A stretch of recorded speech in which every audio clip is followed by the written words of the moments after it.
Bom dia, irmãos. Que a graça e a paz do nosso Deus seja com cada um de vocês.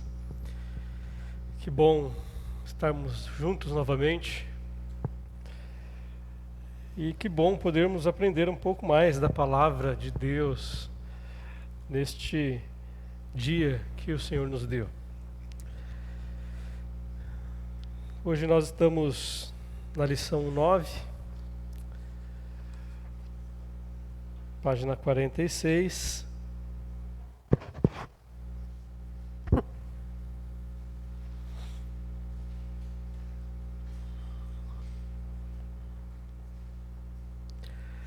Nosso tema de hoje é a batalha espiritual na vida de um líder servo, ou de um servo. A batalha espiritual na vida de qualquer um que teme a Deus, que busca estar na presença de Deus. O autor do nosso estudo ele coloca que esse tema é um tema que gera polêmicas e dúvidas, por que não dizer acaloradas discussões a respeito do assunto. Dúvidas que são construídas principalmente quando se ignora o que a Bíblia revela de modo explícito. Existem alguns aspectos que não estão descritos claramente na Bíblia. Por exemplo, você não encontrará nenhum texto bíblico que lhe apresente um passo a passo de como lidar com o diabo. Mas temos inúmeros textos falando sobre a realidade da batalha espiritual, com base naquilo que está revelado e que nós iremos conversar hoje, iniciando com Efésios 6, de 10 a 20. Nós já lemos agorinha, mas vamos repetir, porque a Bíblia nunca é nunca é pouco, nunca é demais nós lermos e estudarmos e meditarmos, para que possamos gravá-la em nosso coração e lembrar dela nos dias maus, lembrar quando acontecem as situações. Quanto mais nós lemos, mais Deus nos traz à memória aquilo que nós precisamos compreender. Então, Efésios capítulo 6, versos 10 a 20, diz assim: finalmente, fortalecei-vos no Senhor e na força do seu poder, revesti-vos de toda a armadura de Deus, para que possais permanecer firmes contra as ciladas do diabo. Pois não é contra pessoas de carne e sangue que temos de lutar, mas sim contra principados e poderios, contra os príncipes deste mundo de trevas, contra os exércitos espirituais da maldade nas regiões celestiais. Por isso, tomai toda a armadura de Deus, para que possais resistir no dia mau e, havendo feito tudo, permanecer firmes. Portanto, permanecei firmes, trazendo em volta da cintura a verdade e vestindo a couraça da justiça, calçando os pés com a disposição para o evangelho da paz e usando principalmente o escudo da fé, com o qual podereis apagar todos os dardos em chamas do maligno. Tomai também o capacete da salvação e a espada do Espírito, que é a palavra de Deus, com toda a oração e súplica, orando em todo tempo no Espírito, e para isso mesmo vigiando com toda perseverança e súplica por todos os santos. E também por mim, para que a palavra me seja dada quando eu abrir a boca, para que possa com ousadia tornar conhecido o mistério do Evangelho, pelo qual sou embaixador na prisão, para que nele eu tenha coragem para falar como servo. Muito bom esse texto, né? E quantas lições boas ele tem para nos ensinar. Claro que pelo tempo nós não vamos olhar cada um dos aspectos aqui. Isso aqui seria um tema para uma série de estudos. Dariam várias mensagens, para nós trabalharmos em cima desse texto. Mas nós podemos fazer algumas considerações. Nessa batalha contra o inimigo das nossas almas, nessa batalha espiritual que nós travamos todos os dias, é interessante nós notarmos que a responsabilidade de fortalecer-se é de cada um, é individual. Olha aí o que o texto está falando, fortalecei-vos. Quem é que tem que fortalecer-se? Cada um de nós. Então Paulo está dando uma ordem aqui para nós, ele é enfático, ele diz, olha, vocês precisam se fortalecer no Senhor. Não é se fortalecer comendo arroz e feijão, carne, nem feijoada, nem o churrasquinho. Hoje não dá mais para comer churrasco, né? Está muito cara a carne. Né, Débora? Já está com fome? Gente, essa menina só vive com fome. Não dá comida para ela em casa não, Vanderlei? Tá fazendo regime? Oi? Jejum? Regime da lua, né? Come tudo, menos a lua. E só porque não alcança, né? Que se alcançasse, quem sabe, né? Será que a lua, que nem aquele desenho lá, que é igual no desenho, né? Feita de queijo? Mineiro que ia gostar desse negócio. Como diz, mineiro ia gostar desse trem. Então, mas não é fortalecermos aqui o nosso corpo apenas, né? Nos alimentando fisicamente. Mas aqui é realmente fortalecer-nos na busca de um relacionamento mais profundo com Deus e buscarmos mais intimidade com Ele, porque é isso que vai nos dar as forças necessárias para que nós possamos lutar. Vai nos dar as ferramentas que nós precisamos para vencer as batalhas espirituais.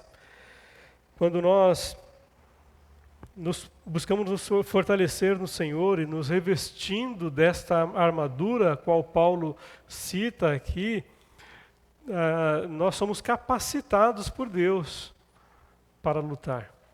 Somos capacitados por Deus para guerrear contra as forças do mal, contra as forças de Satanás.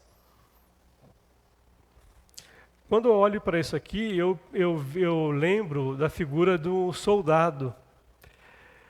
O soldado, quando ele está se preparando para a guerra, ele coloca todo o seu fardamento, coloca capacete, alguns colocam, hoje tem o colete, né?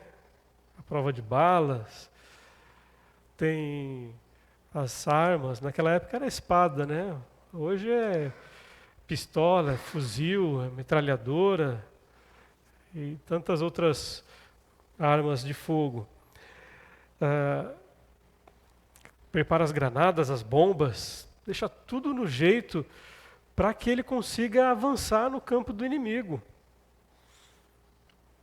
Então, a figura aqui realmente é essa, é de um soldado que se prepara para lutar, que ele vai para o fronte, ele se empenha ao máximo para derrotar o inimigo. E nessa batalha ele sabe que ele pode sair ferido muitas vezes. Entretanto, se ele está devidamente paramentado, né, com todas as ferramentas, com todos os apetrechos que um soldado deve usar, fica mais difícil dele sair ferido. Outra coisa que é importante nós percebermos é que precisamos estar preparados. O soldado ele não pega uma arma e vai para o fronte de batalha simplesmente sem treinar tiro, sem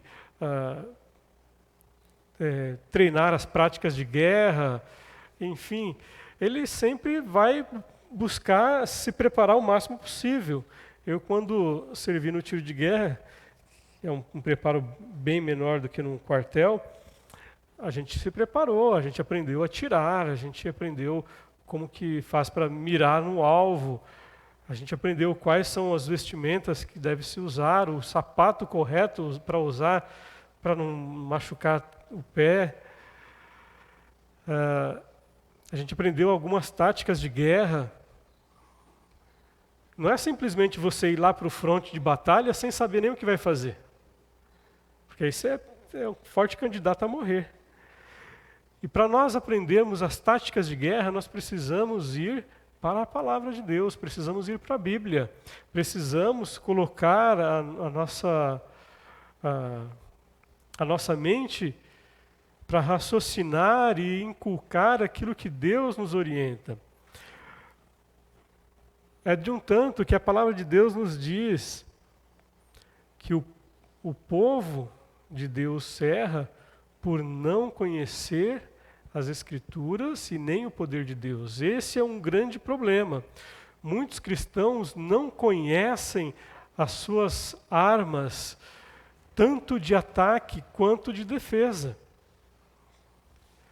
E aí, quando surgem as dificuldades, o sujeito se atrapalha todo, sai ferido, sai machucado,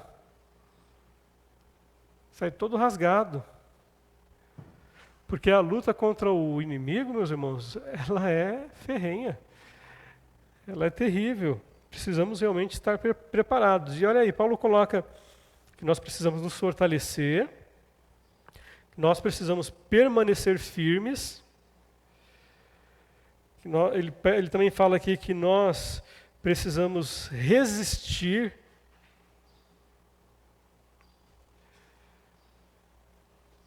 E resistir com toda perseverança. Ele também coloca aqui que a nossa luta, ela é contra as ciladas do diabo. Então o diabo aqui, ele coloca as armadilhas diante de nós, para que nós venhamos cair. E quando se fala em armadilha, a armadilha não é uma coisa que fica tão visível. Ou fica? Não fica, né? Ela fica disfarçada. E aí precisa do olhar atento do soldado. Precisa do olhar atento das pessoas para que elas não caiam nas armadilhas. E uma das armadilhas do diabo é nos fazer achar que os nossos inimigos são as pessoas que estão ao nosso redor. Quando, na verdade, o nosso inimigo não são as pessoas. O inimigo, ou Satanás e os seus demônios, eles usam as pessoas para nos atingir. Mas o nosso inimigo não são as pessoas. O nosso inimigo verdadeiro é Satanás, são os seus demônios que influenciam as pessoas para que possamos lutar contra o alvo errado. Já parou para pensar nisso? Quanto mais tempo você perde lutando contra o alvo errado, mais chance de perder a batalha a gente tem? Às vezes a gente fica se degladiando entre nós mesmos, brigando conosco mesmo, quando o nosso maior inimigo está do lado, rindo da nossa cara. Fala assim, enganei mais um. Está pensando que o problema dele é fulano. Quando o problema dele sou eu que estou influenciando fulano. E aí, contra as armas espirituais, irmãos, nós precisamos usar, numa guerra espiritual, nós precisamos usar armas espirituais. Nem sempre aquilo que está diante dos nossos olhos, nem sempre aquilo que parece ser é o que é.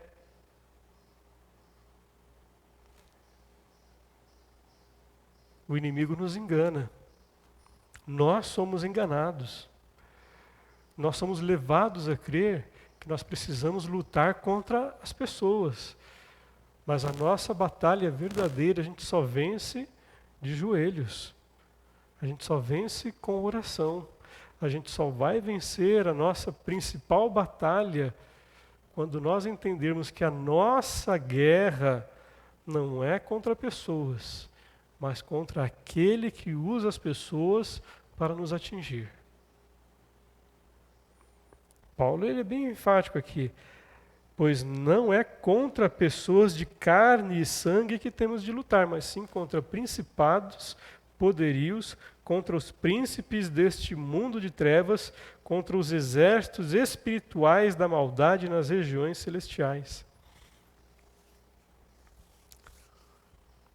E esse é o grande mistério aqui, né? Porque quanto mais tempo a gente perde lutando contra um inimigo que não é nosso inimigo, mais força a gente dá para o inimigo se preparar cada vez mais, porque aí ele vai conhecendo os nossos pontos fracos e ele vai colocando outras situações para minar as nossas forças e a gente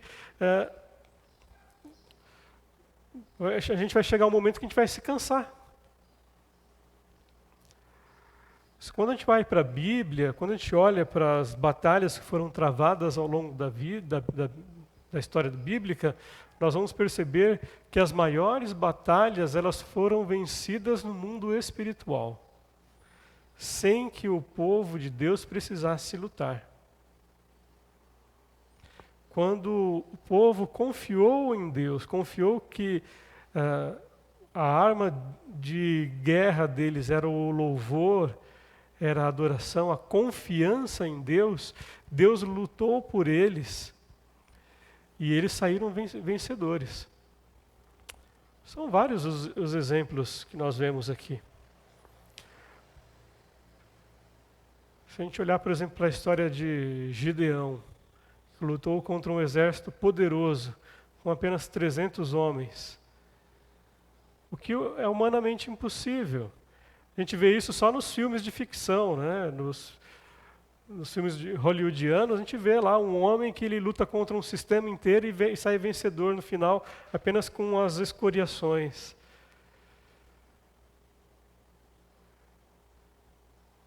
Isso só acontece em filme, não é?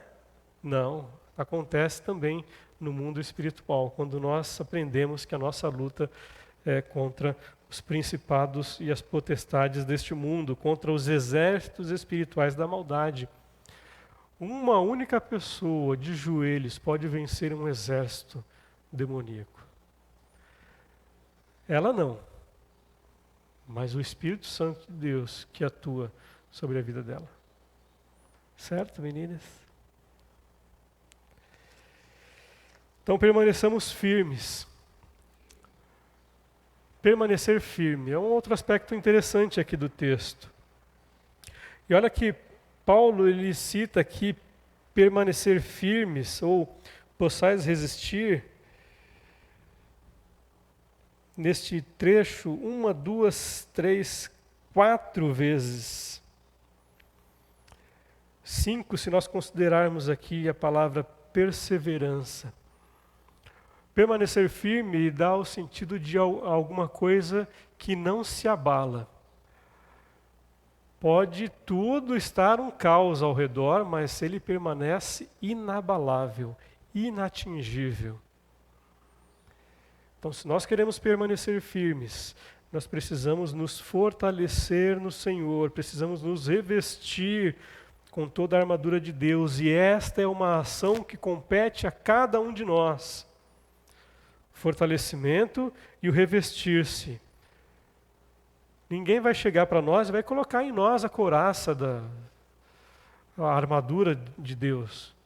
Somos nós que temos que fazer isso. Somos nós que temos que colocar cada uma das peças que compõem a armadura de Deus. E aí então Paulo descreve esta armadura aqui.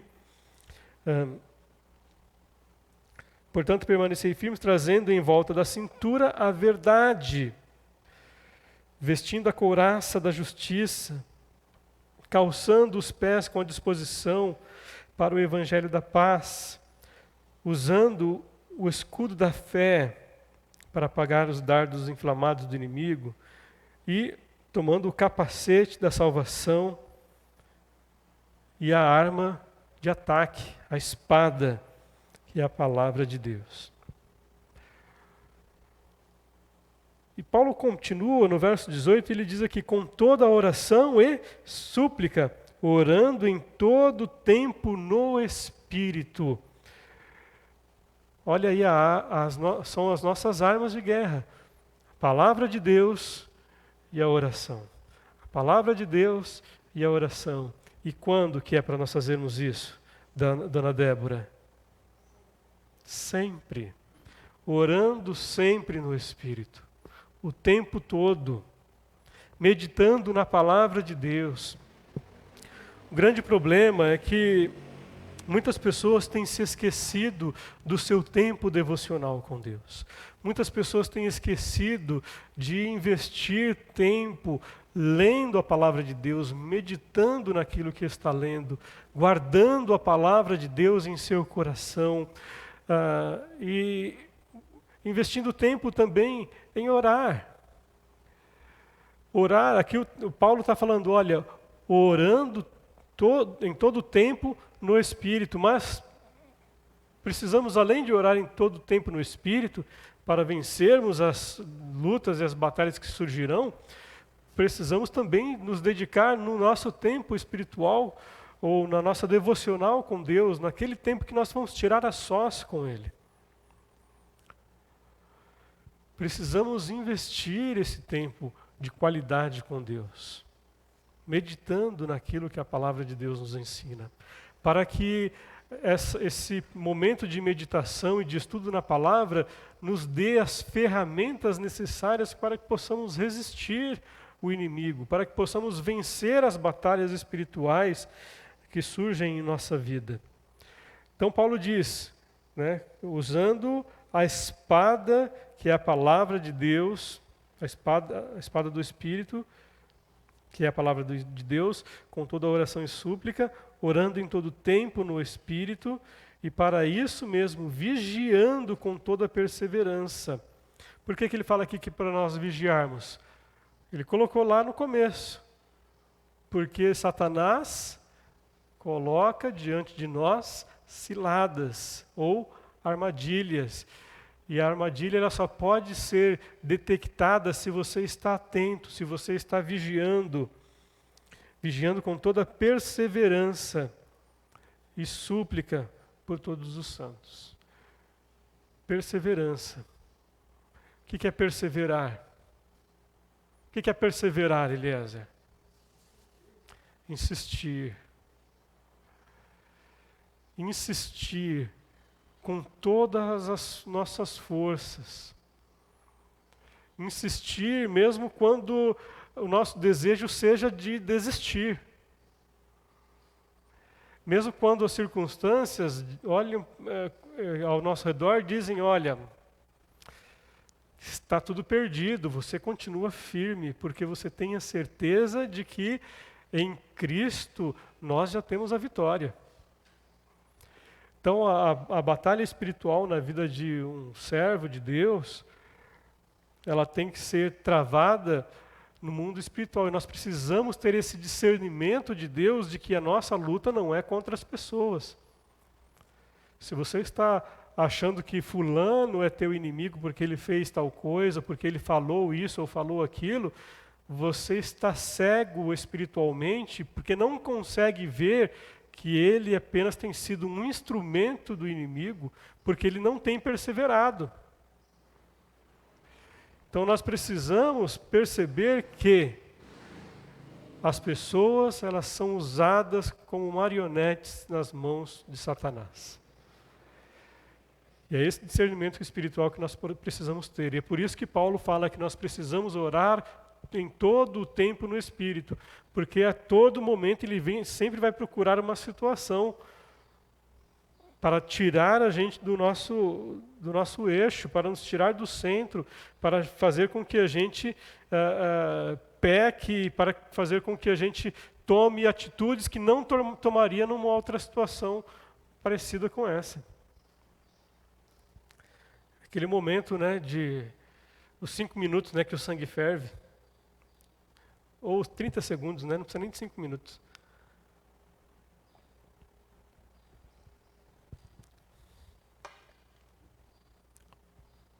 Uma palavra, às vezes, que a pessoa fala, e a gente, às vezes, entende errado. Nem sempre é aquilo que a gente entendeu. Então, nós precisamos tomar cuidado com as ciladas do inimigo. entender que a nossa luta não é contra as pessoas. Precisamos compreender também que precisamos permanecer firmes, que possamos resistir com toda a perseverança, que nós possamos também nos fortalecer no Senhor, revestindo-nos, nossa obrigação. Precisamos nos vestir com a armadura de Deus, através da oração e súplica, orar em todo o tempo, vigiando, orando também para que Deus capacite e fortaleça as outras pessoas, para que essas outras pessoas não sejam mais marionetes na mão do diabo, não sejam usadas pelo diabo.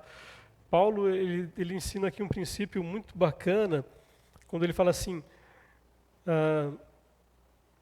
orando, vigiando com toda perseverança e súplica por todos os santos e também por mim.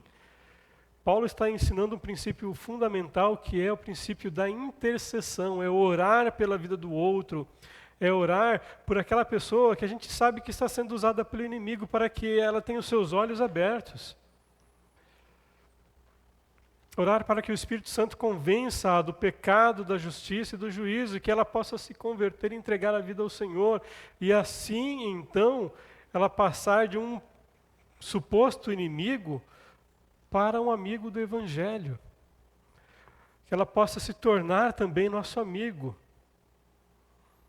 Orar também para que possamos amá-la do jeito que ela é.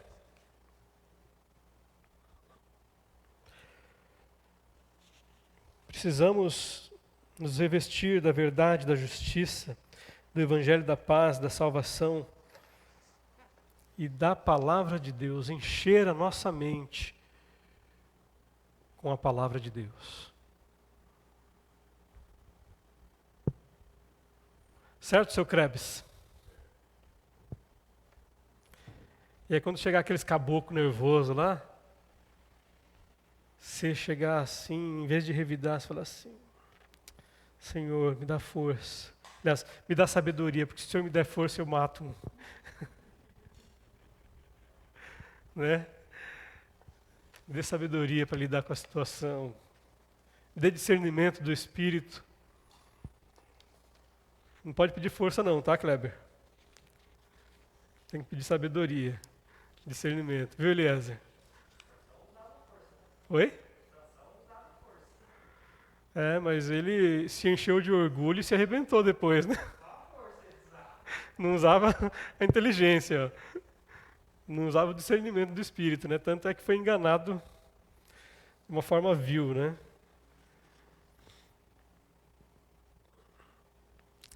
Batalha espiritual e libertação. A palavra libertação, por vezes, é associada geralmente à expulsão de demônios. Contudo, essa pode ser uma das situações envolvidas. Todo caso de possessão exige um processo de libertação, mas o processo de libertação nem sempre é acompanhado de situações de possessão. A possessão demoníaca ocorre quando a mente e o corpo da pessoa é dominada completamente por um espírito maligno. Há situações em que há apenas um demônio e há situações onde existe uma casta de demônios, ou uma legião de demônios, como no caso do endemoniado lá de Gadara, né? Jesus pergunta qual o seu nome, e ele diz, nós somos uma legião, somos muitos, né? Uma legião eram alguns milhares de soldados romanos. Então, imagina uma pessoa ser possuída por alguns milhares de demônios.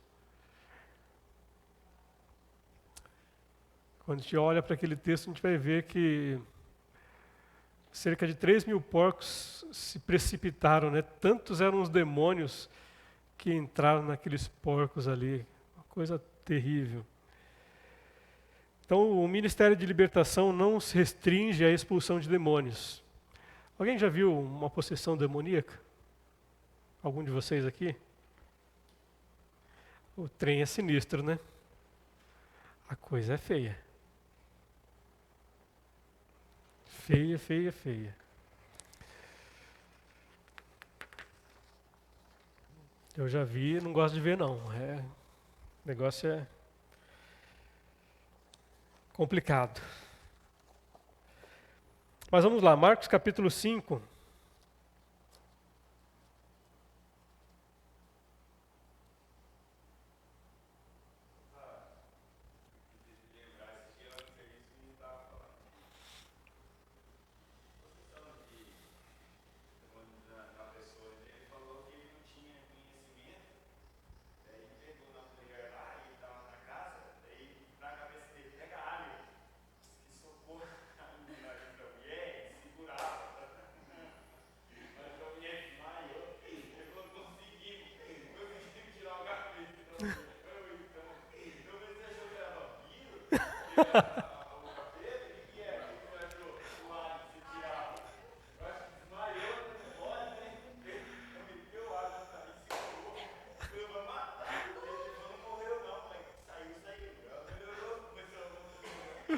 Expulsar o demônio com alho vai pra acabar, né? Eu tava pensando que era pra temperar a mulher.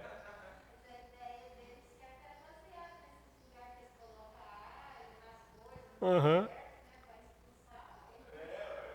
É, tá.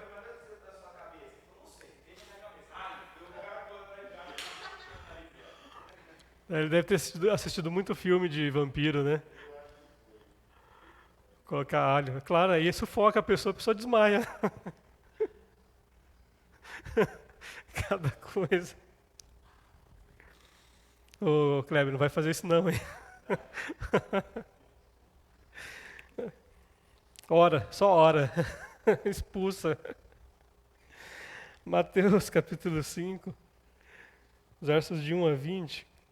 Não vamos ler o texto aqui, acho que todos vocês conhecem. Fala aqui do endemoniado Gerazeno ou Gadareno, né? Cada versão aí traz um nome diferente. Mas a região ali era Decápolis, né? A região de Gadara ou de Gerasa. Decápolis, o próprio nome diz, né? Deca de 10, né? Polis, cidades. Então era uma região que tinha 10 cidades. Uma delas era Gerasa e outra era Gadara. Quando o texto fala aqui da possessão deste homem, um homem que era possuído por uma legião de demônios.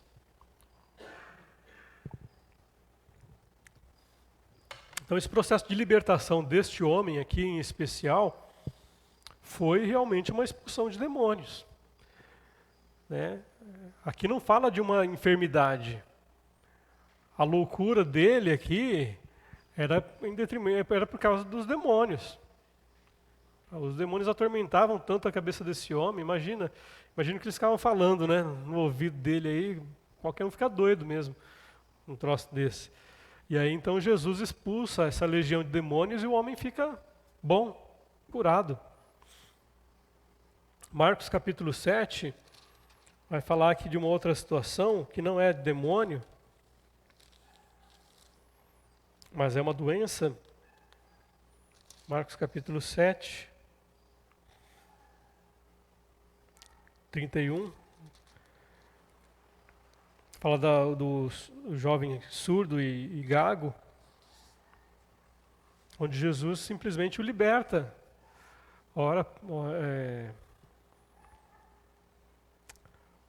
Ele ora e aplica saliva na língua do homem e o homem começa a falar. Outra situação está em Marcos 8, 22 a 26, que fala da cura de um cego. Então, também houve libertação daquilo que estava impedindo esse homem de ver, mas não era demônio. Então, nem sempre o processo de libertação tem um demônio envolvido. Agora, existem doenças que muitas vezes são causadas por demônio. É o caso de Marcos 9, de 14 a 29, que fala que Jesus ele expulsa um demônio de um garoto, de um menino, e então ele fica bom, fica curado.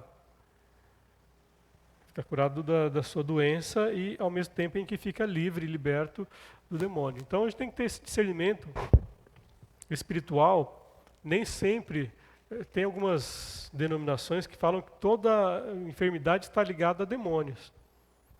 Se fosse assim, nenhum crente ia morrer. Ué, se toda doença está ligada a demônio, o crente não ia morrer mais, ia viver eternamente nesse corpo corruptível.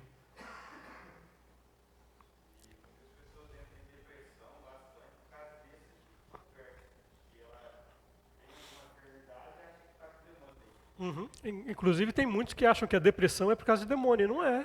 A depressão é uma doença, como qualquer outra, que pode levar à morte. Exatamente. Então a gente tem que tomar cuidado e ter esse discernimento espiritual de não achar que toda doença é demônio, em especial as doenças da mente. Nem toda doença mental tem a ver com demônio.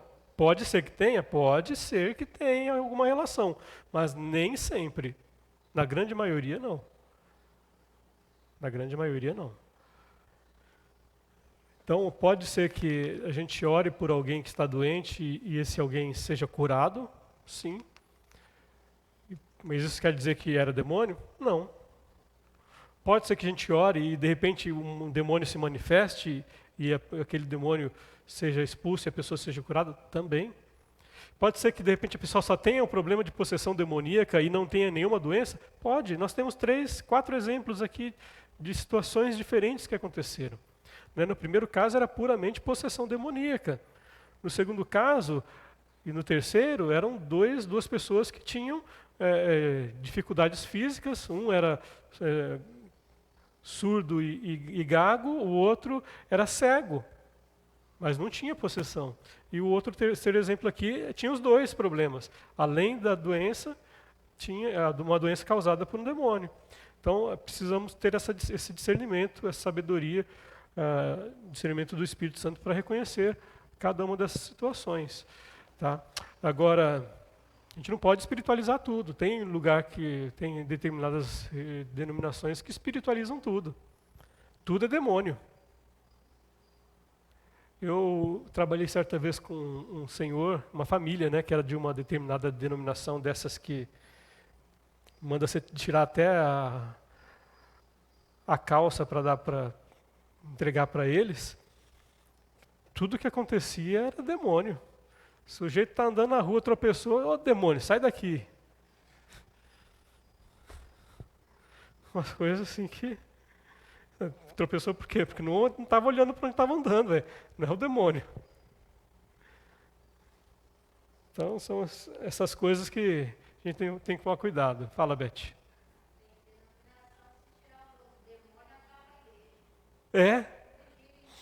Tudo, exatamente, denominação, tudo gira em torno do demônio. Se tirar o nome do demônio, parece que o culto é mais para o demônio do que para Deus.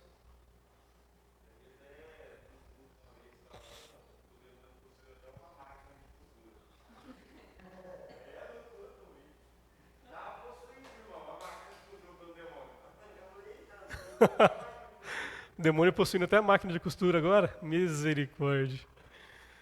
São as aberrações que a gente vê. Mas por que acontece isso? Porque as pessoas não têm o conhecimento da palavra de Deus. Tem gente que gosta só de barulho, né? Só de oba-oba, de festa, e vamos que vamos, e enrola a língua, e não tem, de fato, relacionamento com Deus. Estava conversando com alguém essa semana sobre isso, e a gente percebe que tem situações que dá vontade da gente rir, para não chorar. A coisa é tão infantil.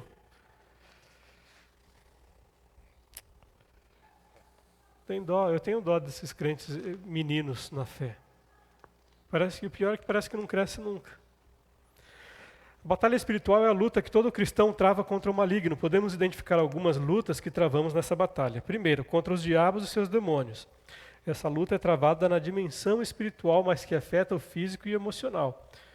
Efésios 6, 11 e 12 diz: revesti-vos de toda a armadura de Deus para que possais permanecer firmes contra as ciladas do diabo. E é interessante que Paulo ele coloca aqui que não é para a gente usar apenas uma parte da armadura. Ele não fala que a gente precisa usar apenas a espada. Ele está falando que nós precisamos nos revestir de toda a armadura, para que nós possamos resistir e permanecer firmes. Porque se a gente não coloca toda a armadura, a gente vai sair ferido. A gente vai se machucar. O inimigo pode atingir a nossa vida. Por isso, precisamos nos revestir de toda a armadura, para que possamos permanecer firmes. Importante, permanecer. Permanecer. firmes contra as ciladas do diabo, pois não é contra pessoas de carne e sangue que temos de lutar, mas sim contra principados e poderios, contra os príncipes desse mundo de trevas, contra os exércitos espirituais da maldade nas regiões celestiais. A nossa luta também é contra o mundo. A luta que travamos contra o mundo, e quando fala de mundo aqui, é o sistema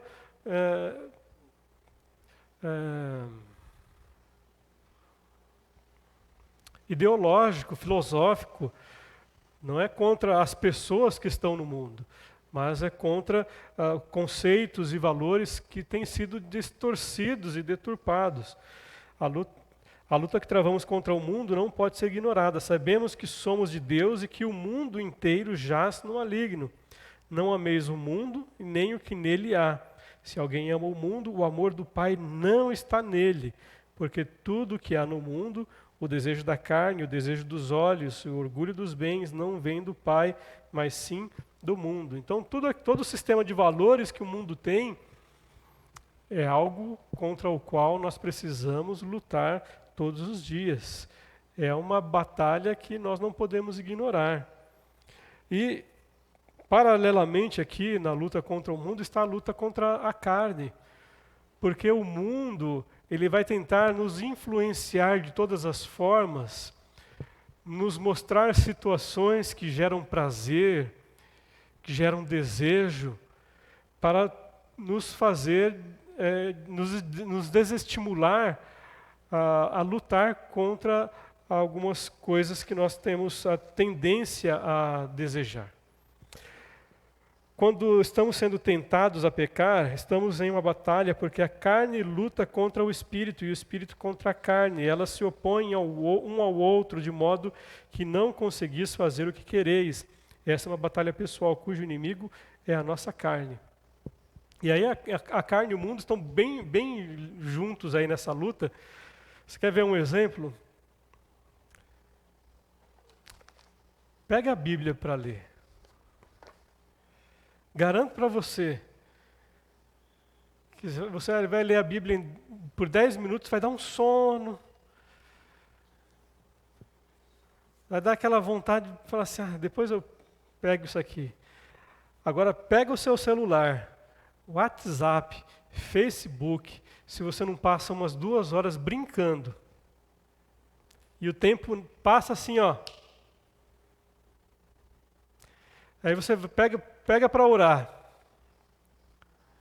Vamos tirar um momento para orar? Você ajoelha, começa a orar. E aí você fala assim, puxa, já devo ter orado bastante, né? Você levanta o rosto, olha para o relógio. Não passou nem 5 minutos. Parece que já é a vida inteira. Já aconteceu isso com você, Débora? Já aconteceu, Ana? É mentira ou é verdade?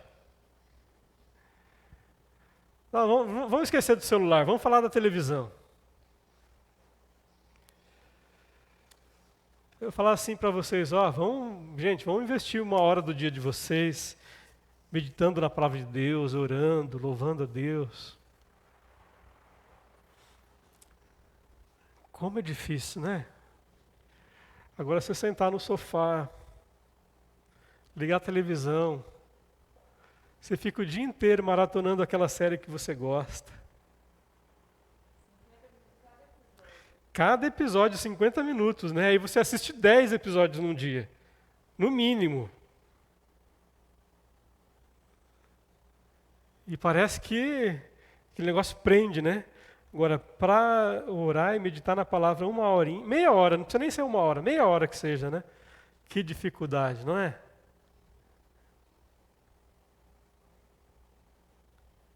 É ou não é, Kleber?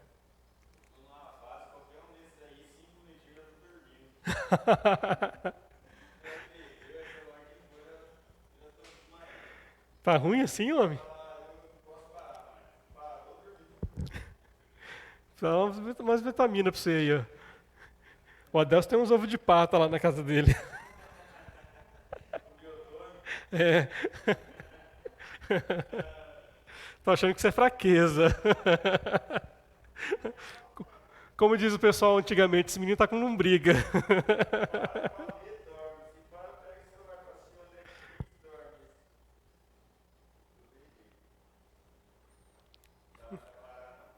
Jesus. Agora a desculpa tem nome. Mas não dorme com ela no braço também não, né? Ei, Cauane. Então, irmãos, nós precisamos realmente entender que nós precisamos lutar contra o nosso corpo. A nossa carne, ela nunca vai sentir prazer nas coisas espirituais. O nosso corpo não vai sentir prazer naquilo que dá prazer para o nosso espírito. E essa é uma luta constante. Se você quer se relacionar com Deus, você vai ter que mortificar a sua carne, você vai ter que sacrificar a sua carne, os seus desejos, aquele desejo de ficar mais meia hora na cama ou mais meia hora no sofá assistindo a sua série preferida. E eu tenho tentado fazer isso sempre. E é uma luta. Parece que quando eu vou orar e vou meditar na palavra, parece que, não sei o que acontece, o celular começa a tocar, o WhatsApp não para. Aí eu já aprendi um segredinho. Agora, o problema é que às vezes eu esqueço, né, de ligar de novo. Eu deixo não é nem naquele silencioso, naquele modo não perturbe, que aí não vem nenhuma notificação, né? Porque senão a gente não dá conta. É uma coisa impressionante.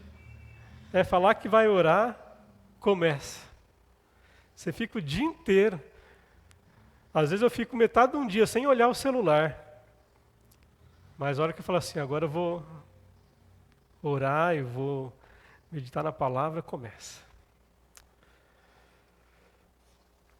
Então a nossa luta é contra a carne. Preparo espiritual. Os princípios são gerais e assim como em uma guerra, os soldados precisam estar preparados para entrar em uma luta. Sendo nossa batalha de ordem espiritual. Logo, o preparo precisa fortalecer o nosso espírito, que atua em nossa mente. Por isso precisamos desenvolver uma oração vigilante. Efésios 6, 18 e 19 diz, com toda a oração e súplica, orando em todo o tempo no Espírito, e para isso mesmo, vigiando com toda a perseverança e súplica por todos os santos e também por mim, para que a palavra me seja dada quando eu abrir a boca, para que possa também com ousadia tornar conhecido o mistério do Evangelho. O autor coloca aqui que orar é se mover no sobrenatural, orar e vigiar o tempo todo, pois o diabo está à procura de uma oportunidade. 1 Pedro 5, 8 e 9. Sei, irmão, eu sei que muitas vezes investir tempo em oração não é algo prazeroso. Muitas vezes não é mesmo. Muitas vezes a gente tem que fazer alguns sacrifícios, muitas vezes a gente vai orar, às vezes até meio que como uma obrigação. Tem dia que a gente não tem vontade mesmo de orar. Mas nós precisamos desenvolver este hábito até que ele se torne um estilo de vida. Exercitar a oração. Da mesma forma com que alguns exercitam o corpo, precisamos exercitar também o nosso espírito. Outra coisa também que é uma coisa que não dá muito prazer, né? Fazer exercício.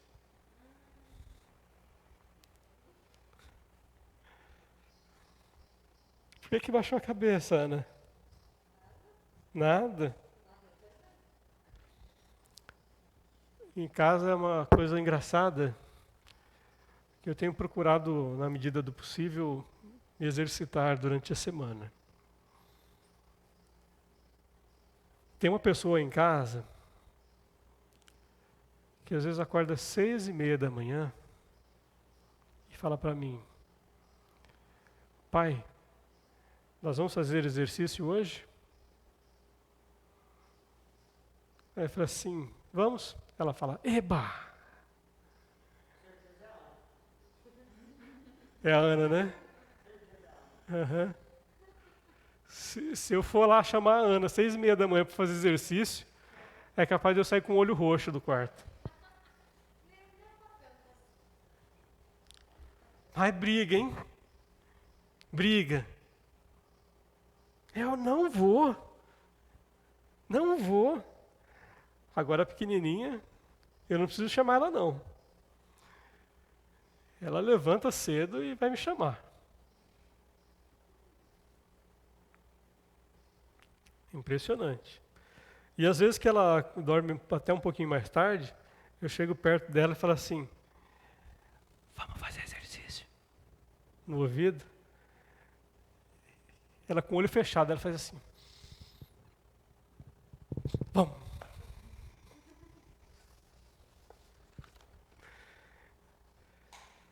Agora tem gente que eu tenho que amarrar se quiser levar junto. Por que eu estou falando isso? Porque tem coisas que não dão prazer. Aquilo que é bom para nós, não dá prazer. Agora, se eu pegar um pote de sorvete aqui e entregar na tua mão, você acaba com ele, não acaba? Tem que ser um de 2 litros, né? Faz bem? Não. Né?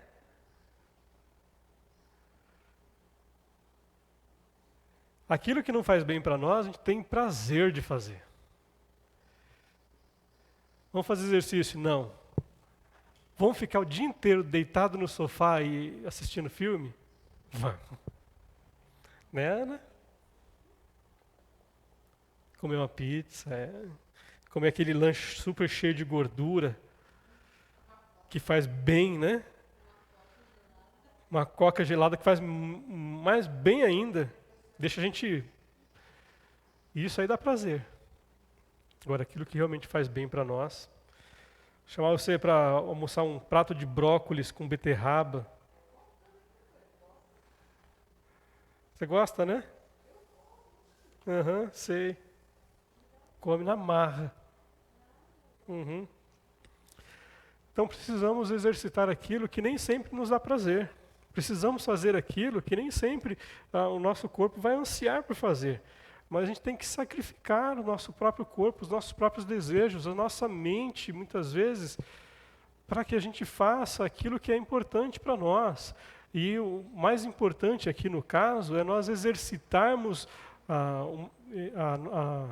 o nosso espírito através de uma vida devocional com Deus, oração, meditação na palavra. Eu tenho lido um livro, um dos livros que eu estou lendo agora, Mentores segundo o Coração de Deus.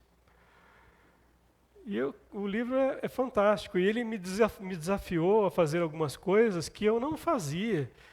E eu vou falar para os irmãos, não é uma coisa assim prazerosa de fazer, mas eu estou fazendo, porque eu sei que aquilo faz bem para mim, faz bem para o meu espírito, para a minha alma, faz bem para o meu coração.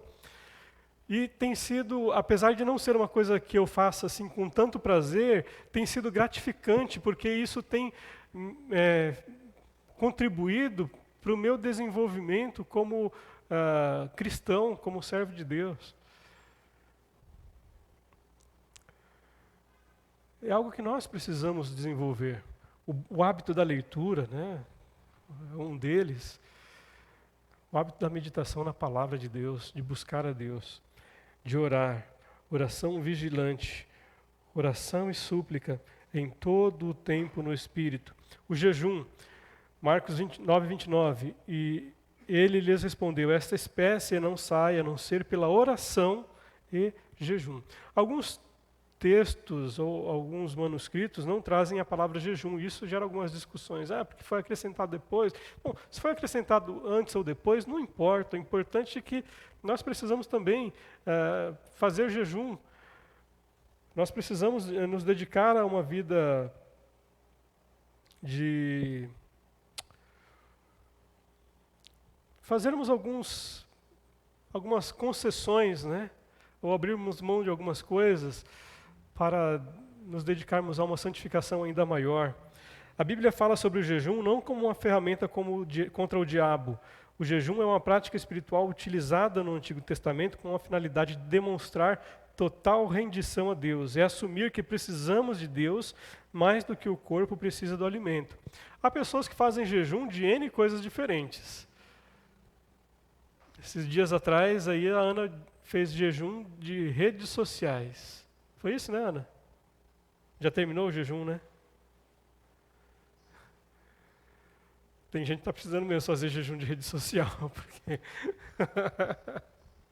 a coisa é complicada. Enfim, nos abster daquilo que nos dá prazer, daquilo que alegra o nosso coração. Precisamos nos santificar. O verso em destaque é foco de discussões sobre a palavra jejum ter sido acrescentado ao texto original. Contudo, não há comprovações disso. Independente disso, é inegável o valor da prática do jejum como fator de maior intimidade com Deus. Ao jejuar, rejeita-se a carne e eleva-se o espiritual e promove-se a santificação. Então busquemos a Deus em jejum e oração para nos santificarmos e nos consagrarmos a Ele.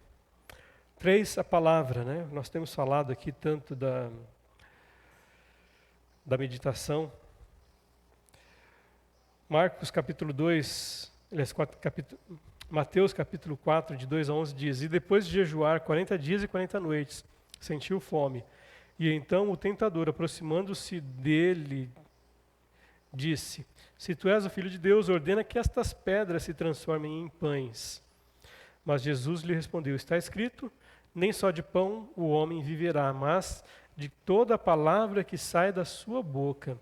E então o diabo o levou à cidade santa, colocou-o na parte mais alta do templo e disse-lhe: Se és Filho de Deus, lança-te daqui abaixo, porque está escrito: Aos seus anjos dará ordens a teu respeito, e eles te sustentarão nas mãos, para que não tropeces em pedra alguma.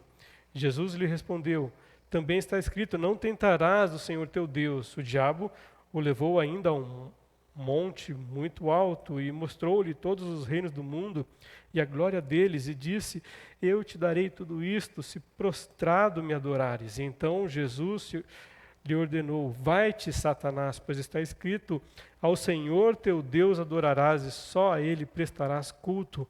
E então o diabo deixou e vieram anjos e passaram a servi-lo. Jesus estava sobre o fluir do Espírito Santo. E depois de jejuar, isto é importante, foi direto na forma como tratou com o diabo e as tentações. Interessante que em algumas partes aqui o diabo usa a própria Bíblia para tentar Jesus. Usa a própria palavra. Mas Jesus contra-atacou com aquilo que ele também conhecia na palavra. Isso é a importância de nós conhecermos a palavra, porque a gente vai ver que não basta apenas alguém usar um texto bíblico, tirá-lo do contexto, distorcê-lo para nos dar um conceito ou um valor novo. Se nós conhecermos de fato aquilo que está na palavra, a gente vai ver que aquilo que está sendo ensinado está em desacordo com a palavra de Deus, apesar de ser retirado da palavra. Se nós estudarmos a palavra de Deus, de fato, nós vamos ver que muito daquilo que é ensinado na televisão, nos ditos programas cristãos aí, na verdade tem pouco a ver com a santa palavra de Deus, a mensagem sadia da palavra de Deus, né? Muitas vezes são distorções para fazer com que as pessoas sejam enganadas e sejam manipuladas por um conceito equivocado daquilo que a palavra de Deus está falando. Nem sempre aquilo que estão nos dizendo a respeito da palavra é a palavra. Muitas vezes é apenas uma distorção barata e corrompida daquilo que Deus falou. Eu já citei esse exemplo aqui N vezes, né? Mas vou citá-lo novamente. Certa vez, um determinado pregador aí de uma determinada igreja disse que Jesus, ele era um homem rico, porque quando ele entrou em Jerusalém e foi aclamado, ele entrou montado num jumento, ele tinha um jumento. E aí um incauto, né, que não conhece a palavra, que não conhece a Bíblia, vai falar assim, puxa, é verdade. Né? Um outro aí falou que Jesus, ele era um homem rico porque ele tinha uma casa na praia, né? Ele morava na Galileia, ali na beira da praia, na beira do mar da Galileia, Nazaré. Gente, não preciso nem falar, né? Quanto pescador mora na beira da praia e é pobre?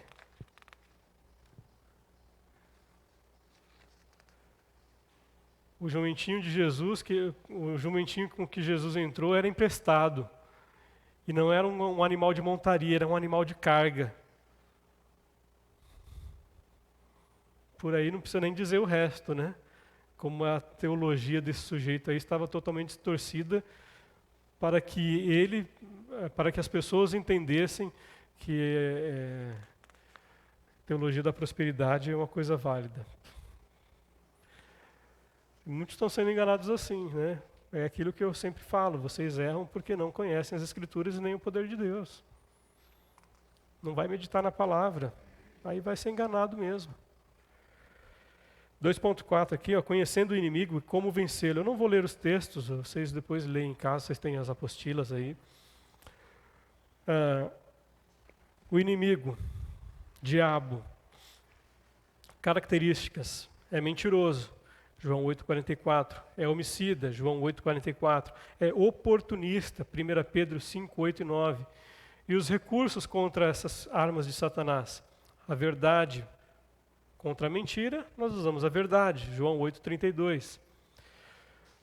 Contra o homicida, nós usamos a sujeição a Deus, Tiago 4, 7.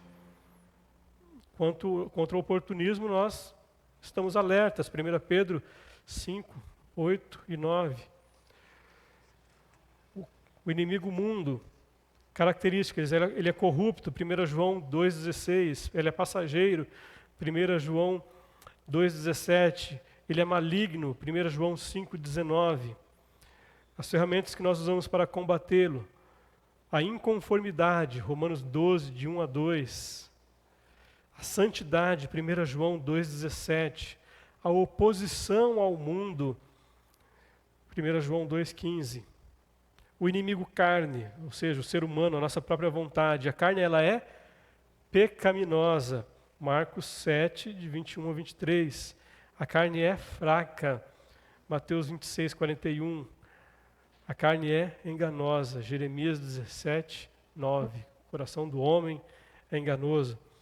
Recursos, a confissão dos nossos pecados, 1 João 2, 9. Contra a fraqueza, vigiar e orar, Mateus 26, 41.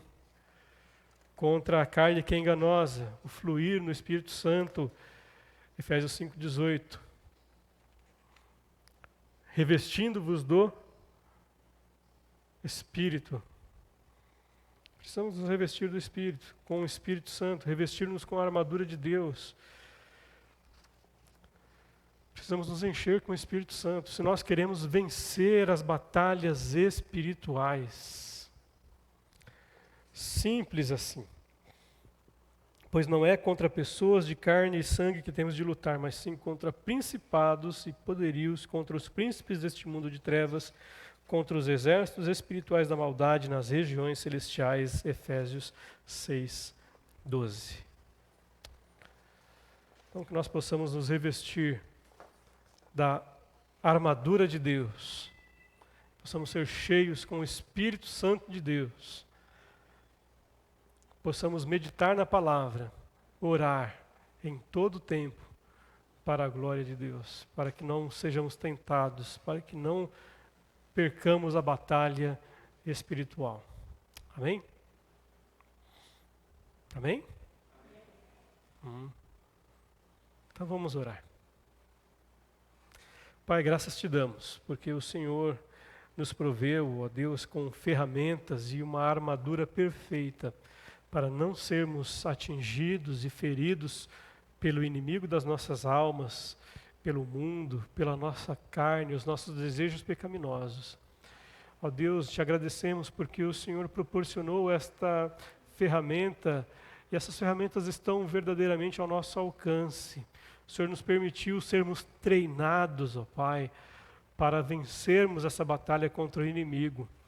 E pedimos, ajuda-nos, ó Deus, a vencer a nossa religiosidade, ajuda-nos a vencer a nossa carne, ajuda-nos a vencer o mundo, ajuda-nos, ó Deus, a vencer as hostes espirituais. Capacita-nos, ó Deus, a buscarmos a Tua presença a cada dia, por meio da Tua palavra e da oração constante em espírito, e possamos ser revestidos com o Teu poder a cada momento. É a nossa oração em nome de Jesus. Amém. Deus nos abençoe e até daqui a pouco no culto da noite, que possamos ser revestidos com o poder de Deus.